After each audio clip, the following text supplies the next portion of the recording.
4.5 বছৰৰ পৰা marshal art গ্ৰাউণ্ডত আছিলোঁ 1998 পৰা আৰু 98 পৰা মই বহুতখিনি মাজতে পঢ়া শুনাৰ কাৰণে বা চাকৰিৰ কাৰণে মই 5 বছৰমান গেপছ দিলোঁ কিন্তু মই 2016ত চাউলিন কুমফু ব্লেক বেল্ট লৈছোঁ চাউলিন কুমফুত মই 3rd ডান ব্লেক বেল্ট হয় কাৰাটেত মই ছেকেণ্ড ডান ব্লেক বেল্ট হয় তাৰপিছতে মই ব্ৰাজিলিয়ান জিজিটছু মুম্বাইত কৰি থোৱা আছে ফিটনেছ এণ্ড কনচিয়াছ কৰ্চ কৰিছোঁ আৰু মই প্ৰফেচনেল মিক্স মাৰ্চেল আৰ্টিষ্ট হয় MMA মই প্ৰফেচনেল খেলোঁ নেশ্যনেল প্লেয়াৰ আৰু লগতে বক্সিং কৰি আছোঁ এতিয়া নেক্সট এই বছৰতে বক্সিং মেটচ আছে ষ্টেট চেম্পিয়নশ্বিপ আছে তাত মই পাৰফৰ্মেঞ্চ দিম আৰু মোৰ আগন্তুক বেংগলোৰতো ফাইট মানে MMA ফাইটছ আছে মই চবফালে চেষ্টা কৰি আছোঁ আৰু লাষ্ট টাইম পুলিচ মিটত মই উছু আৰু কাৰাটেতো ব্ৰঞ্জ মেডেল পাবলৈ সক্ষম হৈছোঁ আৰু এইবাৰ চাইছোঁ গ'ল্ডৰ কাৰণে ট্ৰাই কৰি আছোঁ চাওঁ মই বৰ্তমান কলিয়াবৰ ফায়াৰ ছাৰ্ভিচত ফায়াৰমেন হিচাপে মানে কম্পিট কৰি আছোঁ ফায়াৰ ফাইটাৰ হিচাপে আৰু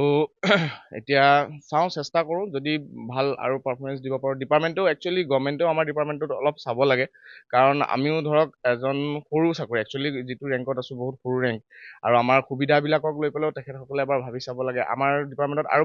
বহুত টেলেণ্টেড ল'ৰা আছে বা বহুত মানুহ আছে ছাৰহঁত আছে তেখেতসকলে যদি আৰু অলপমান আমাৰ গভৰ্ণমেণ্টৰ ফালৰ পৰা আমাক যদি অলপ ছাপোৰ্ট দিয়ে তেনেহ'লে আমি আগন্তুক দিনত আৰু ভাল পাৰফৰ্মেঞ্চ দিবলৈ সক্ষম হ'ম অলপতে ৰাজস্থান উদয়পুৰত হৈ যোৱা all India fire service and defence meet মানে পুলিচ মিটৰ যি পাৰ্টিচিপেশ্যন আছিল আমাৰ অসম ফায়াৰ ছাৰ্ভিচৰ পৰা টোটেল 27জন পাৰ্টিচিপেশ্যন গৈছিলে তাৰে আপোনাৰ প্ৰথম গ'ল্ড মেডেল পাবলৈ সক্ষম হৈছে 3জন গ'ল্ড মেডেল তাৰপিছতে বেডমিণ্টনতে পালে তাৰপিছতে অল ইণ্ডিয়া যিটো আল্টিমেট ফায়াৰ ফাইটাৰ ইভেণ্ট তাত মই আপোনাৰ টপ 10ৰ 7 পজিশ্যন পাবলৈ সক্ষম হৈছোঁ আৰু আৰ্ম ৰেচলিঙত ব্ৰঞ্জ মেডেল আহিছে তিনিটা ব্ৰঞ্জ মেডেল আৰু চিলভাৰ মেডেল এজনে পাবলৈ সক্ষম হৈছে মোৰ ব্যক্তিগত আল্টিমেট ফায়াৰ ফাইটাৰ ইভেণ্টত মই অল যিটো আমাৰ ৰেংক ৰাখে 10জন টপ 10 ৰেংক তাৰ ভিতৰত মই 6 মিনিট 27 ছেকেণ্ডত আমাৰ আল্টিমেট যিটো ৱেষ্টাৰ্ণ ফায়াৰ ফাইটাৰ ইভেণ্ট হয় ফায়াৰ ফাইটাৰ ইভেণ্ট তাতে মই 7th পজিশ্যন অল ইণ্ডিয়া পাবলৈ সক্ষম হৈছোঁ আৰু এইটো ইভেণ্ট মই যিহেতু মাৰ্চেল আৰ্ট বেকগ্ৰাউণ্ডৰ আছিলোঁ আৰু সেই বেকগ্ৰাউণ্ডৰ পৰা গৈ পেলাই মই নতুন ইভেণ্ট এটাত পাৰ্টিচিপেট কৰিছিলোঁ যিটো আমাৰ ডিপাৰ্টমেণ্টেল ইভেণ্ট হয় তাত আপোনাৰ ফাৰ্ষ্ট পজিশ্যন পাইছিলে দেলহি ফায়াৰ ছাৰ্ভিচ আৰু first and second position third position পাইছিলে আপোনাৰ ইণ্ডিয়ান আৰ্মি এজনে পাইছিলে তাৰপিছতে CISF আছাম ৰাইফলছ এনেকৈ আদি কৰি পেলাই অল ইণ্ডিয়াৰ যিমানখিনি ডিফেন্স ছাৰ্ভিচেছ আছে তাৰ পৰা মানে স্পৰ্টছত যিখিনি আছে তেখেতসকলে ফায়াৰ ছাৰ্ভিচ মিটটোত পাৰ্টিচিপেট কৰিছিলে আৰু এই যিটো ইভেণ্ট হৈছে এইবাৰ প্ৰথমবাৰৰ বাবে home ministry of home and youth affairs এই আমাক ৰিকগনাইজ কৰিছে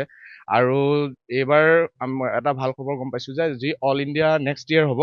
তাৰ পৰা অষ্ট্ৰেলিয়াত যিজনে মানে প্ৰথম পজিশ্যন পাব সেইজনে মানে আল্টিমেট ফায়াৰ ফাইটাৰ ইভেণ্টটোত বিশেষকৈ অলৰেডি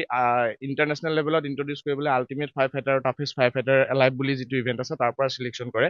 আৰু মই আশা কৰোঁ অহা বছৰ মই আৰু ভাল পাৰফৰ্মেঞ্চ দিব পাৰিম তাৰ কাৰণে ট্ৰেইনিং কৰিব লাগিব আৰু যিহেতু আমি অসমৰ পৰা ৰিপ্ৰেজেণ্ট কৰোঁ আমাৰ অসমত সেই ধৰণৰ ধৰক এতিয়ালৈকে যিসকল বাহিৰত ধৰক সুবিধা পাই আছে সেইখিনি আমি সুবিধা নাপাওঁ আমি ডিউটিও কৰিব লাগে তাৰ মাজত ধৰক ট্ৰেইনিংখিনিও চাব লাগে সেইখিনি চাই পেলাই আমি নিজৰ বেষ্ট ট্ৰাই কৰিছোঁ আৰু আমাৰ ষ্টাফৰ 27জনে বহুত ভাল পাৰফৰ্মেঞ্চ দিছিলে তাৰ মাজত নতুন বহুতখিনি আছে আৰু তেখেতসকলো আশা কৰোঁ অহা বছৰ আমি ভাল পাৰফৰ্মেঞ্চ দিবলৈ মানে চেষ্টা কৰিম আৰু